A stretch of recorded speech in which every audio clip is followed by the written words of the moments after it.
Welcome to this presentation about passive bistatic radar using spaceborne Sentinel1 non-cooperative source using a B210 and Raspberry Pi single-board computer. This presentation has been prepared by Weike, Feng, and myself. It's a sequel to the presentation we gave at FOSDEM at the beginning of the year in February about processing level 1 data from Sentinel-1, and the sequel at European Radio Days this summer about processing level 0 raw data. So we are going to complete this endeavor with passive bistatic measurement using the same source.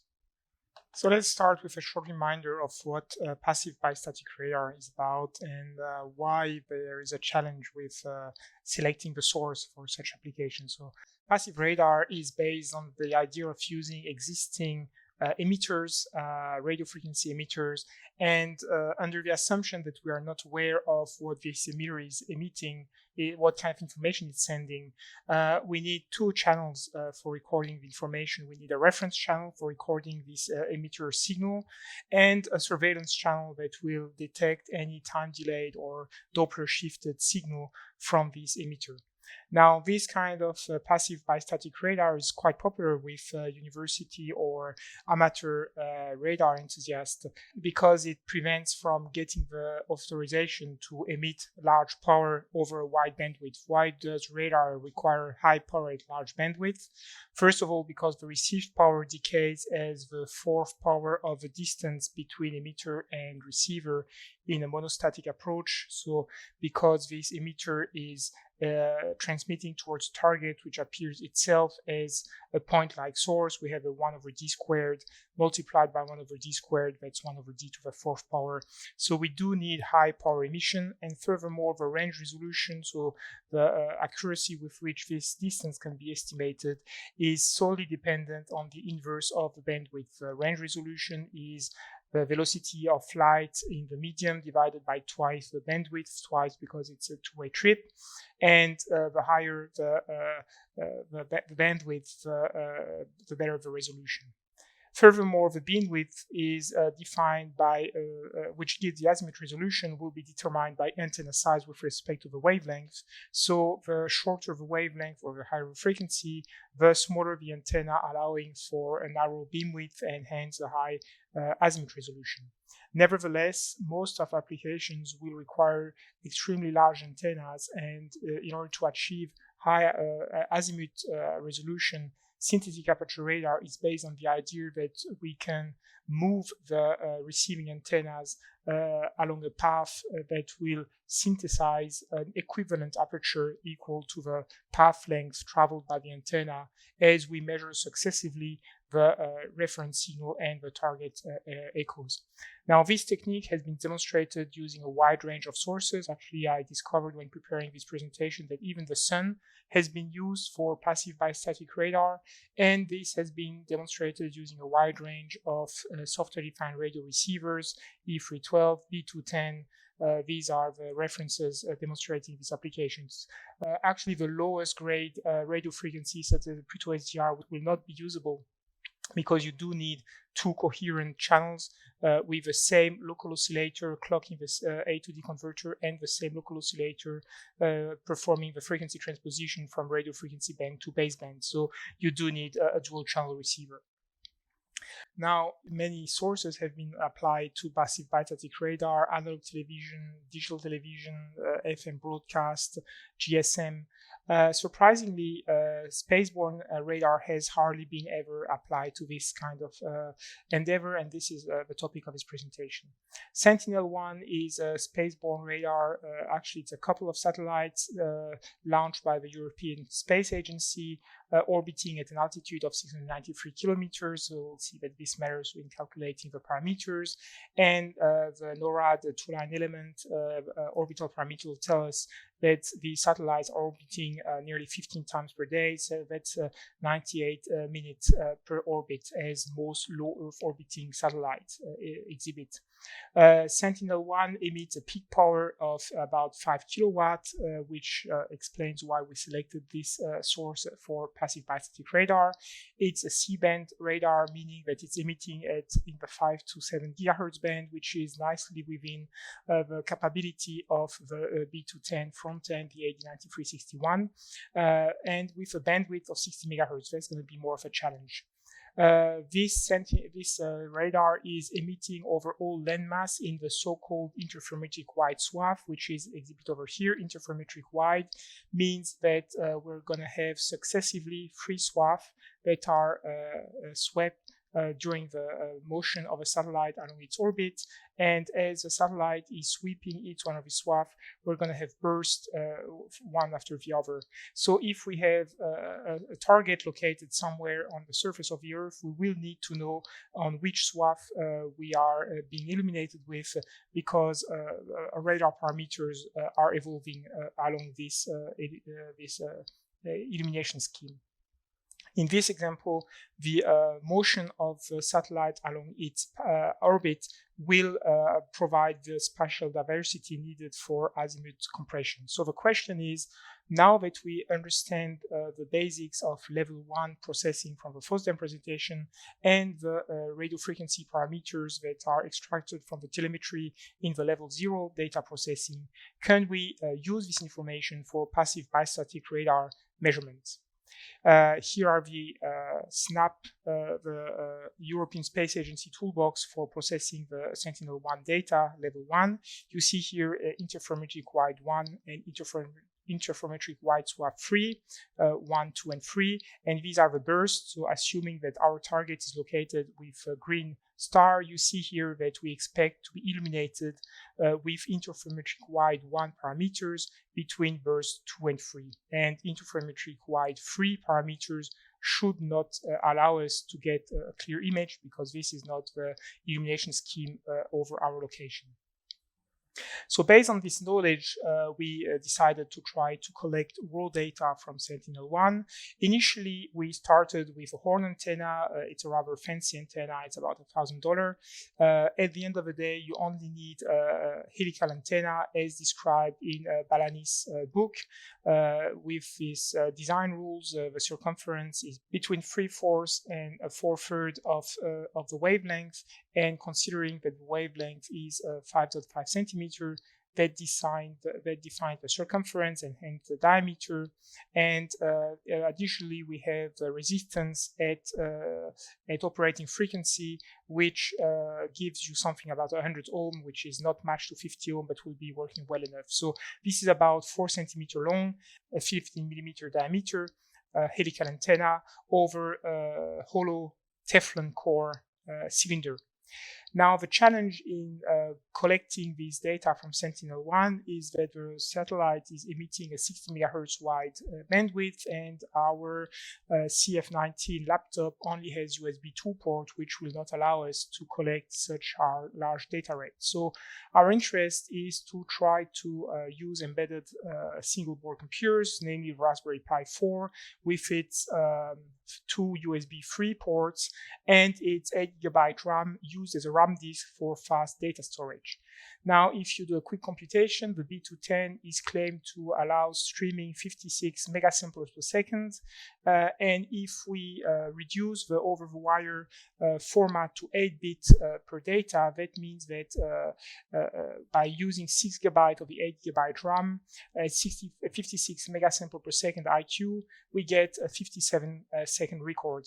On the other hand, if we try to collect 2-channel data, then the B210 is limited to 30 megasamples per second. And again, by limiting the over-the-wire format to 8-bit data, then we get a 53-second record by recording both channels, reference and surveillance. Now, Sentinel-1 pass as given by the parameters by heavens above should last 9 minutes from horizon to horizon. But due to the illumination scheme that we have just described here, where a given location is illuminated during a single interferometric wide swath and a given burst, actually by monitoring a full path emission, we observe that the useful duration is only a couple of seconds, 5 seconds at most. So out of the 9 minutes, we're going to collect only 5 useful seconds, and due to the uncertainty of synchronizing the recording time, starting the acquisition, stopping the acquisition, we see that 53 seconds give us ample freedom before and after the actual useful record. So at the end of the day, we're going to have 2 helical antennas for broader beam width, and we're going to record about 50 seconds worth of data on both channels, and then extract each interferometric wide. How do we know that each one of these power as a function of time is associated with a given interferometric wide parameter? Because we learned how to decode level 0 data from Sentinel1, and from one pass to another, the satellite is using the same parameters. And if we analyze the telemetry from level 0 and we convert the huge about 3 gigabyte long time domain record into a matrix where we have time, the fast time, and here azimuth, the slow time, with the echo pulse repetition interval, we see that here we have a convergence of a given bright target at the same range for parameter of SWAP1. We see here that this is SWAP2, and here we have 2 record of SWAP3.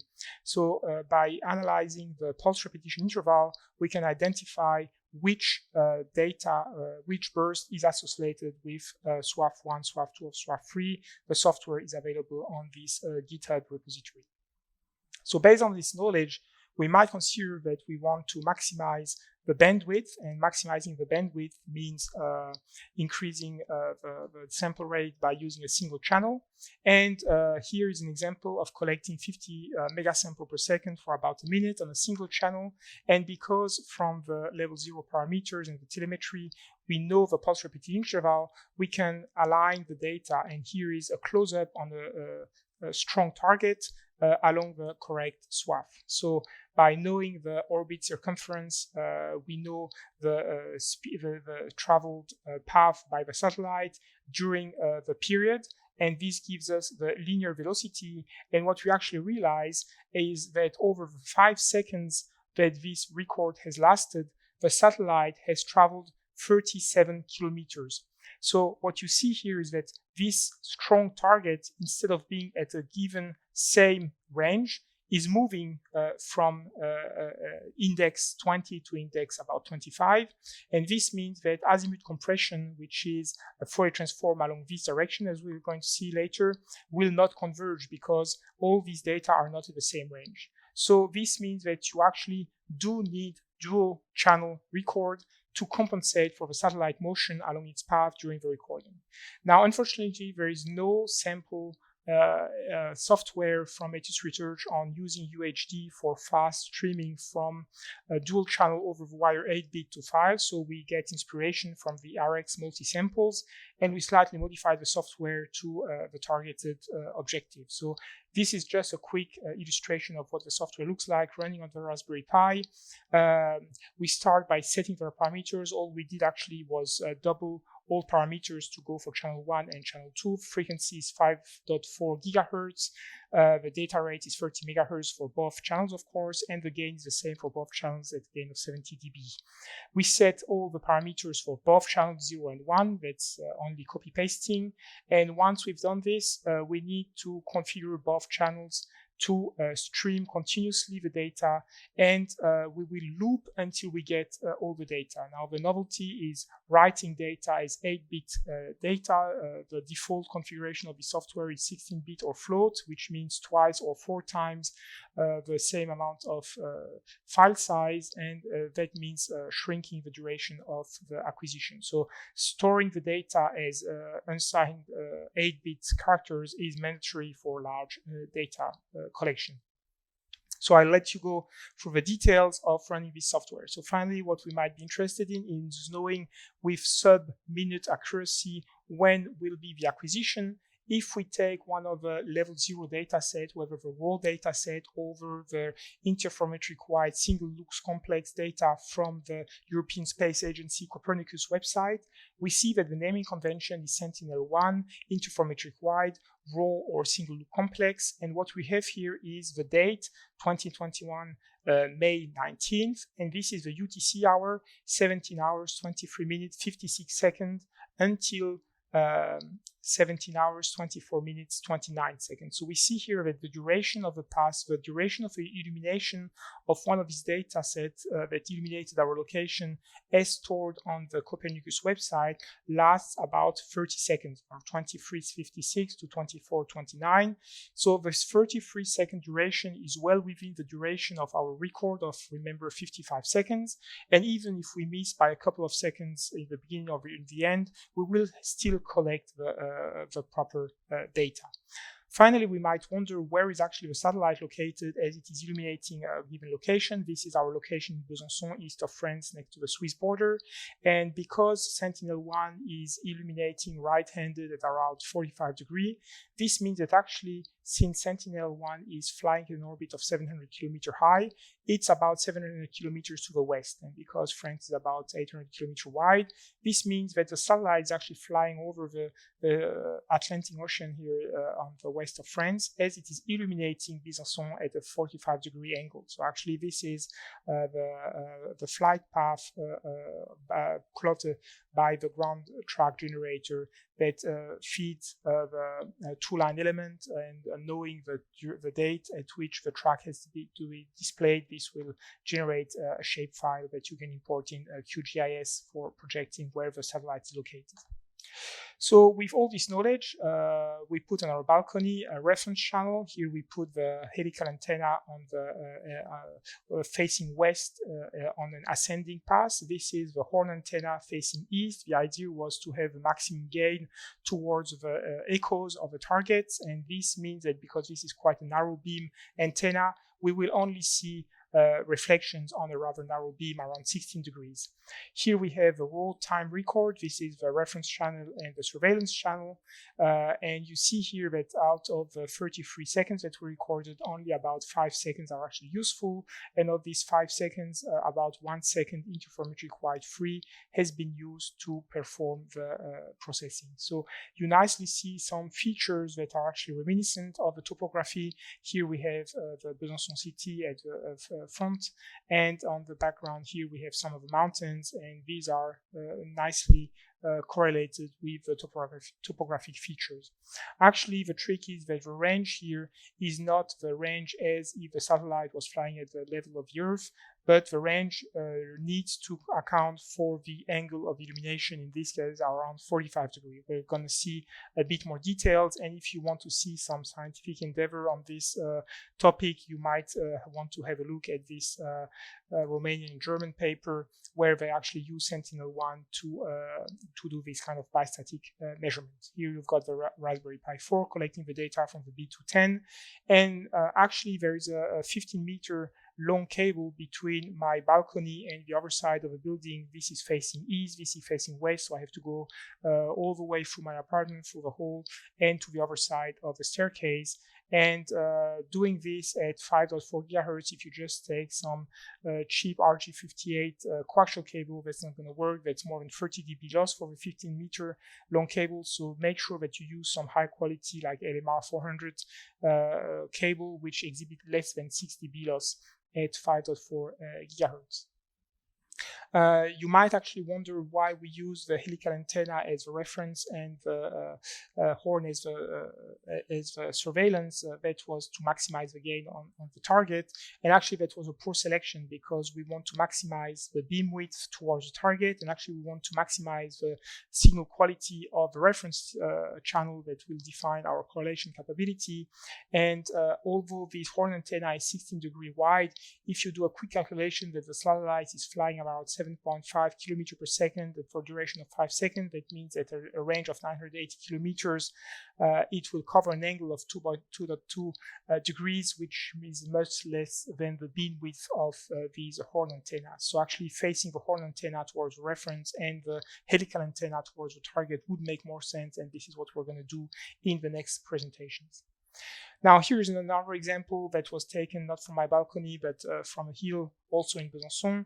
That was different location in front of this sharp cliff here. And the beauty of this whole analysis is that you don't need to accurately know the satellite position, as was the case in the previous reference that we cited.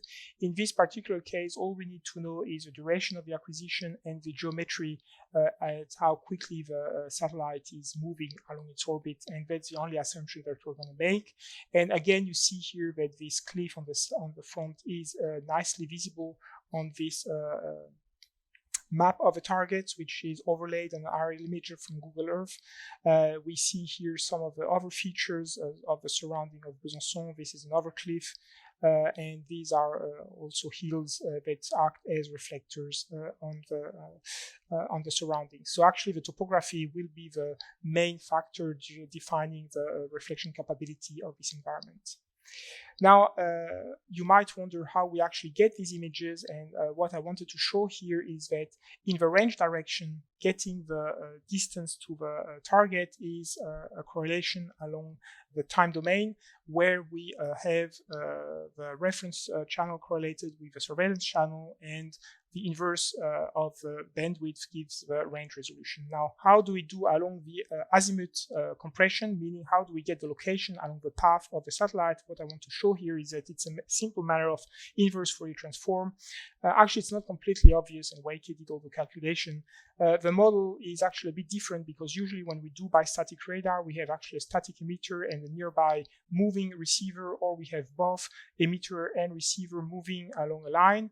In this case, we're under a different assumption, because we have this infinitely far away source that is moving along its orbit, and we have these two static receivers, reference and surveillance channel, assuming that we have a target at coordinates x and y. What are the properties that will allow us to recover from this geometry the position of the target? Now, it is well known that usually when you want to do a correlation, you don't do this in the time domain, but you do this in the frequency domain, because based on the convolution theorem, the correlation is nearly identical to a convolution, except that time is swapped on one of the term, and swapping time is a complex conjugate. So that means that the correlation between two signals, reference and surveillance, is the Fourier transform of reference times a complex conjugate, that's the time swap of a surveillance signal, inverse Fourier transform to get back to the time. So this is just if you were to process along the range.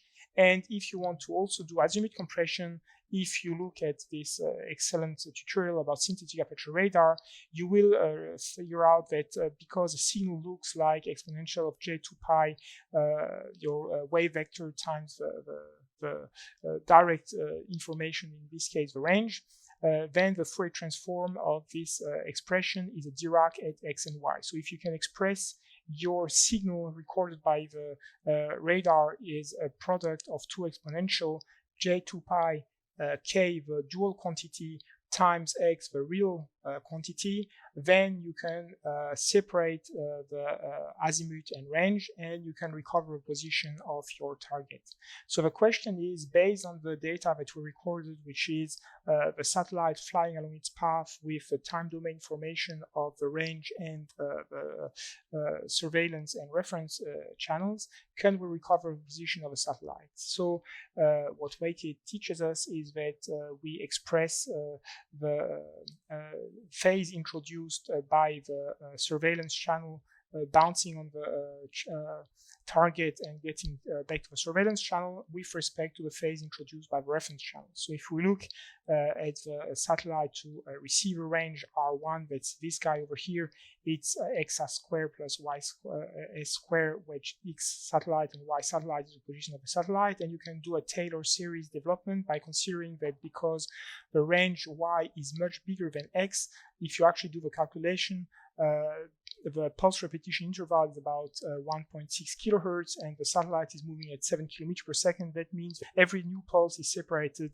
by about 4.7 meters from the previous one. On the other hand, this range is 900 kilometers. So you can consider that the distance is much bigger than x, and you can do a Taylor series where this square root of u squared plus v squared is about v plus u squared over 2v. So you apply this also to the satellite target, and actually the target to receiver, you cannot do any assumption because this distance might be not known and actually might be quite short. So we're going to call this distance R3 here is the range, your usual range. That's your range over here.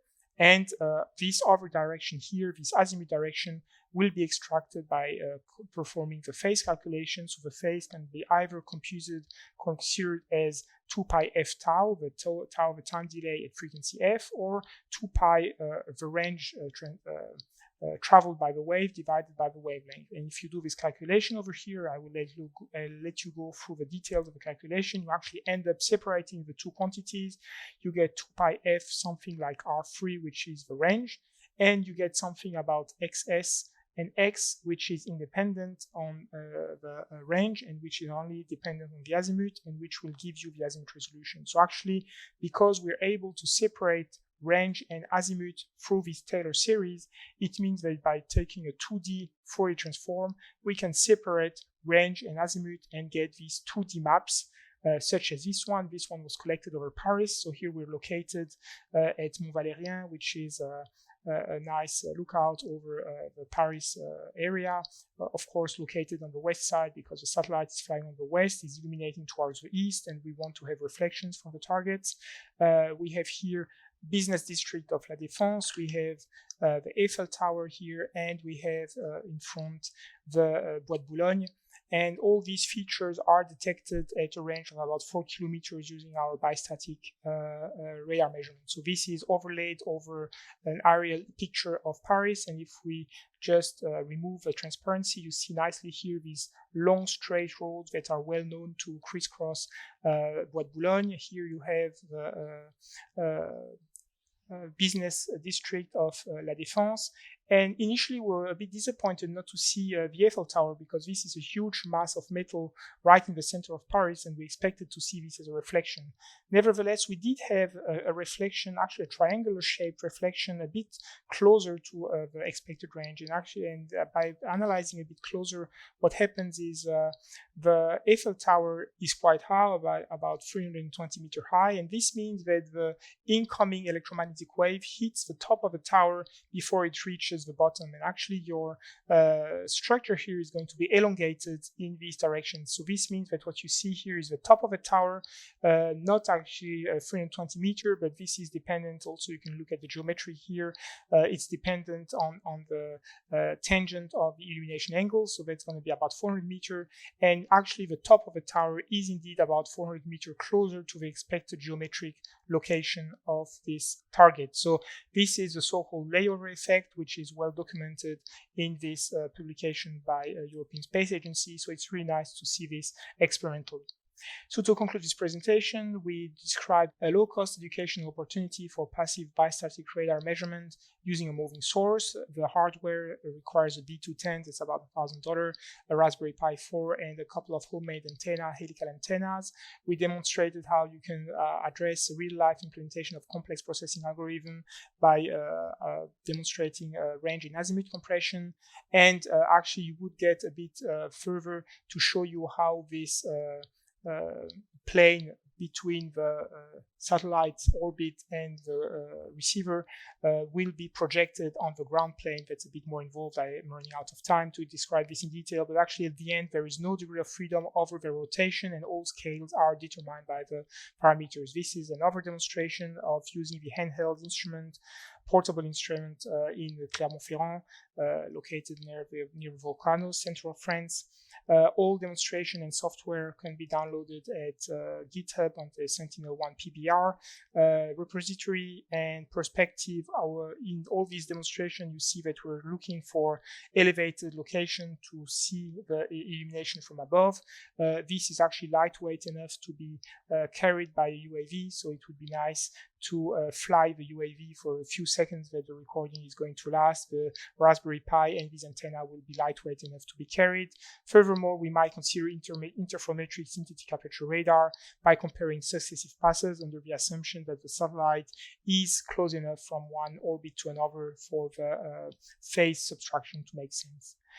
Actually, this topic field of application is probably going to widen if we look at this shifting ground publication from Science in 2021. We are told that the number of civilian and commercial synthetic aperture radar satellites in orbit has more than doubled, and a dozen more are set to launch this year, which would bring the number of spaceborne satellites to more than 60. So enjoy and have fun with passive bistatic radar using spaceborne radar systems. Thank you for your attention.